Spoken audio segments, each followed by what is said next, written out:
नमस्कार, मी अश्विनी। तर आज आपण आपला काळा मसाला आणि एसूर घालून झणझणीत जत्रा मटण बनवणार आहोत। अगदीच जत्रेत होता तसा बेत होणार आहे, त्याच्यामुळे कुठेही जाऊ नका। या ठिकाणी 1 किलो मटण स्वच्छ धुवून घेतलेलं आहे। मीठ, हळद, धना पावडर, धना पावडर आपली घरचीच आहे, कलर केमिकल फ्री। तर मस्त आपण मटणाला चोळून घेऊया। 1 किलो मटणासाठी आपण 1 चमचा धना पावडर, हळद आणि मीठ वापरलेलं आहे। चूल छान पेटली आणि पातेलं सुद्धा आपलं गरम झालंय। 2 पळी तेल, बारीक चिरलेला कांदा आपल्याला लालसर रंगापर्यंत परतून घ्यायचा आहे। कांदा आपला चांगला परतला की मॅरिनेट केलेलं मटण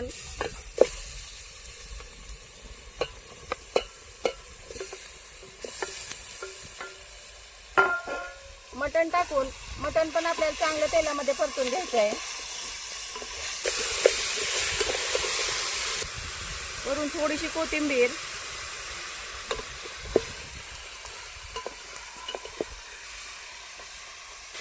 तर या ठिकाणी तुम्ही पीचचा कलर बघू शकताय। तर ज्या ताटामध्ये आपण मॅरिनेट केलंय तेच ताट ठेवायचं आणि त्याच्यामध्ये आपल्याला पाणी गरम करायला ठेवायचं आहे।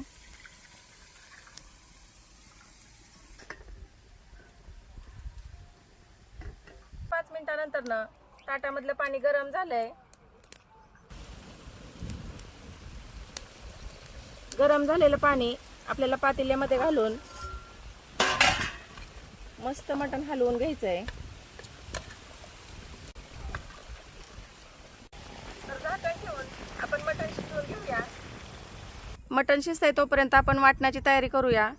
तर या ठिकाणी आपण कोथिंबीर, कांदे, लसूण, खोबरं आणि आलं घेतलेलं आहे। 1 किलो मटणसाठी 2 कांदे आपण घेतलेले आहेत मीडियम आकाराचे। तर कांदे आपल्याला थोडेसे असे मधून फोडायचे आहेत आणि चुलीमध्ये भाजायला टाकायचे आहेत। त्याचबरोबर खोबऱ्याचा तुकडा, तर खोबऱ्याचा तुकडा आपल्याला हातात धरूनच भाजायचा आहे, नाहीतर लगेच जळतो।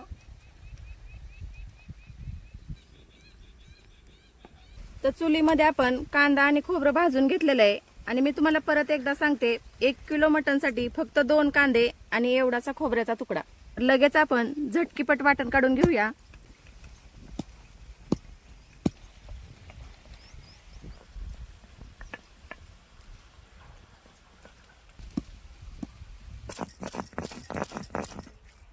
झटपट आपलं वाटण तयार आहे।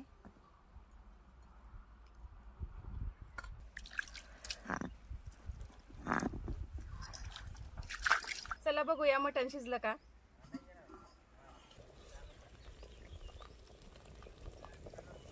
जवळपास अर्धा तास झालेला आहे आणि हड्डीपासून पीस बाजूला होतंय।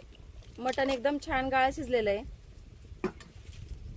तर याच पातेल्यामध्ये आपल्याला रस्सा मारायचा आहे, त्याच्यामुळे आपण काढून घेऊया मटण।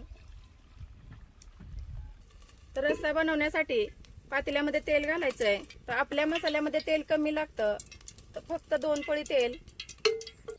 तेल गरम झालं की आपला काळा मसाला, 1 किलो मटणसाठी 2 चमचे काळा मसाला,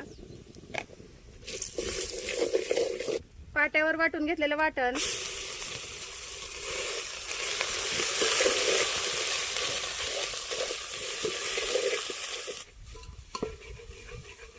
आपण फक्त 2 पळी तेल टाकलंय, तर वाटण आपलं खाली लागायला लागलंय।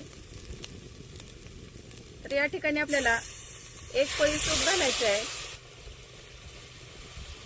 आणि हे सूप आटेपर्यंत आपल्याला वाटण परतून घ्यायचंय।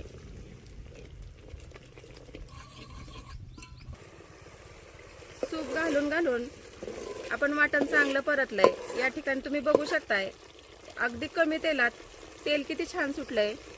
तर आता आपल्याला पूर्णपणे सूप आणि मटण घालून घ्यायचंय।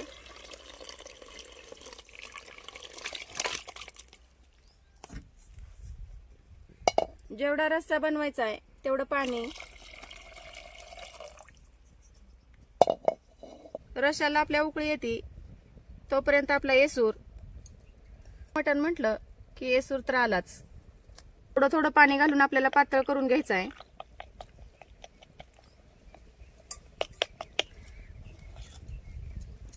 पाणी घालून पातळ केलेला येसूर अशा उकळी आलेल्या रश्यामध्ये सोडायचा आहे आपल्याला. आणि येसूर घालून मंद आचेवर 5 ते 7 मिनिटं भाजी छान उकळून घ्यायची. चवीनुसार मीठ घालून आपण 1-2 मिनिटं चांगला रस्सा उकळून घेऊया.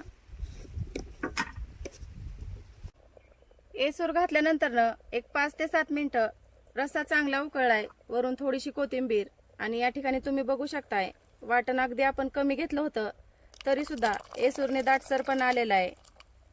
आणि अगदी कमीत कमी तेलात कोणतीही तरी पावडर वापरली नाही आपण, तरी सुद्धा कट बघू शकताय. तर या ठिकाणी आपलं जत्रा मटण खाण्यासाठी तयार आहे. तर आज आपण फक्त आपल्या 2 मसाल्यात बनवलेलं जत्रा मटण कसं वाटलं हे कमेंट करून नक्की सांगा. आणि तुम्ही आणखीन रानातल्या किचनचे घरगुती व भेसळमुक्त मसाले मागवले नसतील तर नक्की एकदा वापरून पहा. धन्यवाद.